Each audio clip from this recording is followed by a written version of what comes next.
O Senhor esteja convosco. Ele está no meio de nós. Proclamação do Evangelho de Jesus Cristo segundo São Marcos. Glória a vós, Senhor. Naquele tempo, Jesus disse à multidão: Quem é que traz uma lâmpada para colocá-la debaixo de um caixote ou de uma cama? Ao contrário, não a coloca num candeeiro? Assim, tudo o que está escondido deverá tornar-se manifesto, e tudo o que está em segredo deverá ser descoberto. Se alguém tem ouvidos para ouvir, ouça. Jesus dizia ainda: prestai atenção no que ouvis. Com a mesma medida com que medirdes, também vós sereis medidos,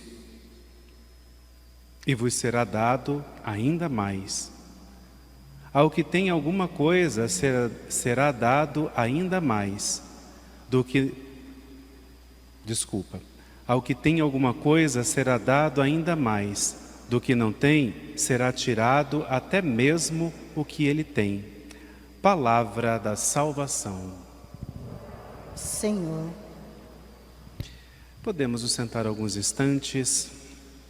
Meus irmãos e minhas irmãs, escutamos mais um trecho da carta aos Hebreus, e a carta continua apresentando esse ministério sacerdotal do Cristo, esse muno sacerdotal do Cristo, sacerdote perfeito, eterno, sumo sacerdote. Ele não faz com que não seja necessário os sacrifícios que antes existia, de levar os animais, matá-los e oferecê-los em sacrifício em expiação dos pecados. Algo que, na compreensão daquela época, era algo agradável ao olhar de Deus. Depois do Cristo, ele vem, oferece a si mesmo como sacrifício, se oferta a Deus, sendo sacerdote, mas ao mesmo tempo vítima, e dá total cumprimento ao projeto de Deus, plenitude. Claro, esse mistério precisa ser apresentado, precisa ser vivido a cada dia. Agora não mais pelo Cristo humano, mas agora por nós, que vamos dar plena continuidade a este plano de Deus para nós. Missão do Cristo. Nós estamos ouvindo no decorrer desses dias do tempo comum, a proposta de Deus, ou melhor, o chamado de Deus para se achegar e se colocar a serviço, dar continuidade à missão de Jesus e tornar possível o nosso batismo, aquele batismo que recebemos na nossa infância ou se recebeu na formação do catecumenato, na adolescência, na juventude, na fase adulta, não importando, mas recebemos o batismo e a partir dele somos chamados a dar continuidade a esta missão de Jesus. Fazer parte desse mundo sacerdotal de Jesus Cristo.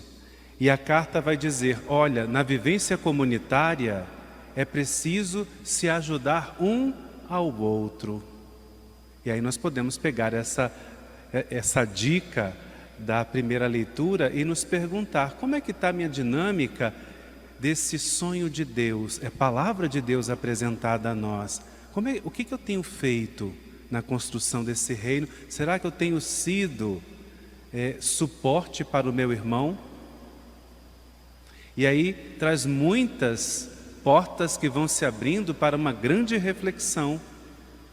Se estou vivendo, se não estou vivendo, se eu estou ajudando, se eu estou atrapalhando, se eu estou ajudando a tirar as pedrinhas para que o meu irmão não tropece, ou será que eu estou empurrando mais uma para ver se ele cai logo de uma vez?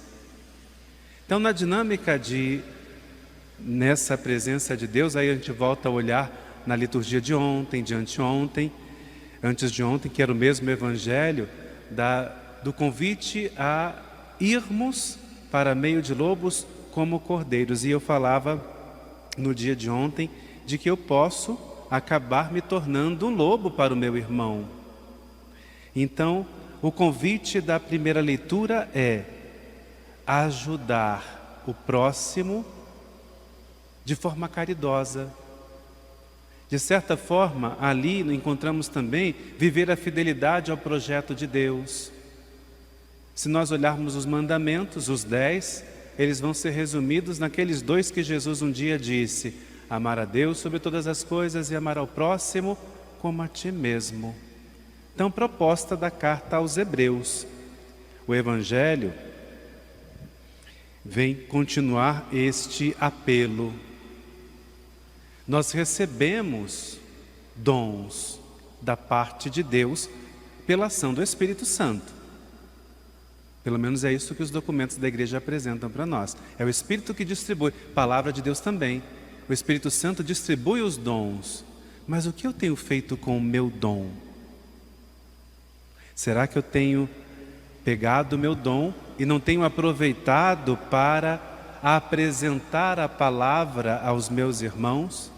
Porque essa luz é justamente a palavra. Podemos falar a palavra que se fez carne e habitou entre nós, apresentar o Cristo para o outro também. Se encaixa aqui. É a luz de Deus. Ela não pode ficar oculta, escondida. E o dom dado a mim é justamente para que eu possa exercitar esse meu batismo recebido lá atrás com a meta da ressurreição, que é o que o Cristo, esse sumo sacerdote, veio e ao ir ao encontro do Pai em retorno, na sua ascensão, ele foi justamente preparar o nosso lugar lá. Mas para que isto aconteça, eu preciso aqui começar a caminhar nessa dinâmica de sonho de Deus, de projeto de Deus para a minha vida. Dar continuidade na missão do Cristo e eu me tornar face do Cristo para o meu irmão. Então, ao ter contato com a palavra, que é a luz, eu permito que ela entre em mim, me transforme e eu acabe sendo luz. Não luz minha, posse minha, aquisição minha, mas como canal dessa luz. Olho para o Cristo e me torno face desse Cristo também para o meu irmão. Como? No anúncio e de forma especial na vivência da palavra, testemunhando. Difícil? É. Todos nós sabemos que é difícil, mas não é impossível. Contamos com a graça de Deus, que é a maior parte, mas eu preciso também colocar uma palavrinha neste meio.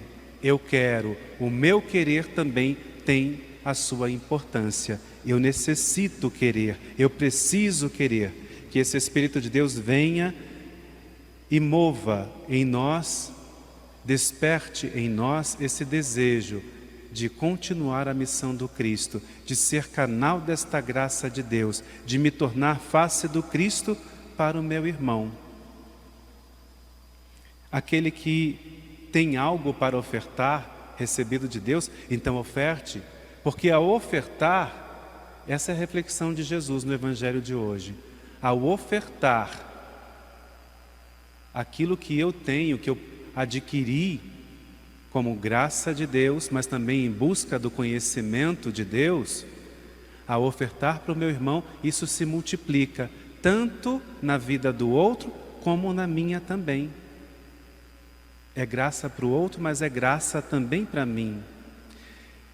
Falando isso, eu me recordo muito dos momentos de missões, porque sempre quando tem uma ordenação sacerdotal, e quando é principalmente no interior, abre uma possibilidade enorme de fazer missão, de ir visitar as casas, rezar com as famílias.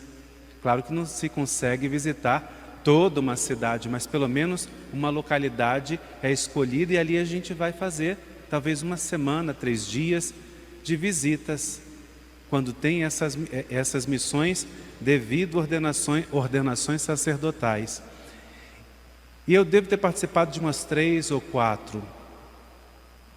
E nesse visitar as casas, quanta riqueza dada por mim e pela pessoa que estava junto comigo, a família? Não. A riqueza maior éramos nós que recebíamos, de partilhar vida, de ver no sofrimento do outro a graça de Deus atuando ali, de olhar para a própria vida, porque muitas vezes a gente reclama tanto, né? Ah, Deus, mas minha vida está daquele jeito. E vamos reclamando, né? Igual o povo lá de Israel quando estava no deserto, se quiser olhar um período anterior, quando estava na escravidão do Egito, sempre reclamando. E muitas vezes, naqueles períodos, havia essas reclamações, às vezes de uma coisinha aqui, de um trabalho que estava encruado na faculdade. Íamos nesse momento de missão, quando chegava lá, que riqueza! Nós nos deparávamos com sofrimento das pessoas, mas também tinha bênçãos que nós colhíamos também. Não que o sofrimento a gente não tirava proveito daquilo, sim, tirávamos. Mas quantas riquezas da vivência daquela família, da experiência de fé. Então, aquele que pensa que quando vai em missão, vai ofertar algo ao outro e vai dar tudo para o outro sem receber nada, por engano. Talvez aquele que vai no sentido de ofertar é aquele que recebe mais na dinâmica do reino. Então, nós, a partir desse exemplo pequeno, nós podemos compreender por que Jesus fala: aquele que tem, que partilha, será dado mais ainda a ele. Ele vai aumentar essa aquisição, não no sentido materialista, mas uma aquisição de reino dos céus. E nesse trilhar, fazendo a vontade de Deus aqui na terra acontecer em nós e na vida do outro, nós vamos conquistando também aquilo que nós chamamos de ressurreição.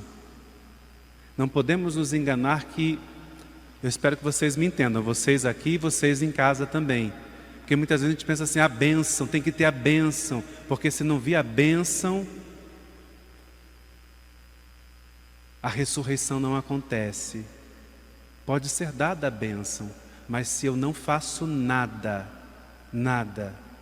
para que esse reino de Deus aconteça em mim e no outro, não sei se vocês concordam comigo, não vai ficar capenga? Usando a palavra bem próxima nossa, assim, bem popular, vai ficar manco, né? Porque Deus concede a graça, mas o que eu tenho feito? Então, nessa dinâmica de reino, precisa da graça, ela está ali constantemente, mas necessita também do meu querer, da minha disposição em a cada dia me tornar face do Cristo, a partir da minha mudança interior. Nem que seja um pouquinho assim, mas é preciso. E aí nós podemos olhar mais uma vez para a primeira leitura e perceber que tanto o Evangelho quanto a primeira leitura, a carta aos Hebreus, elas casam perfeitamente na reflexão para nós. É preciso ter a busca individual, sim, mas na vivência comunitária, mesmo nos choques do dia a dia, eu conquisto uma grande riqueza, que é a minha própria mudança. Que às vezes no outro eu posso encontrar o meu espelho, e aí eu posso amadurecer também. Então, boa sorte para nós. Nunca mais tinha falado isso, né? Os seminaristas estão ali, sempre, pelo menos os que de antes sempre escutavam boa sorte para nós. Então hoje, para matar a saudade, boa sorte para nós nessa vivência de reino. Que assim seja.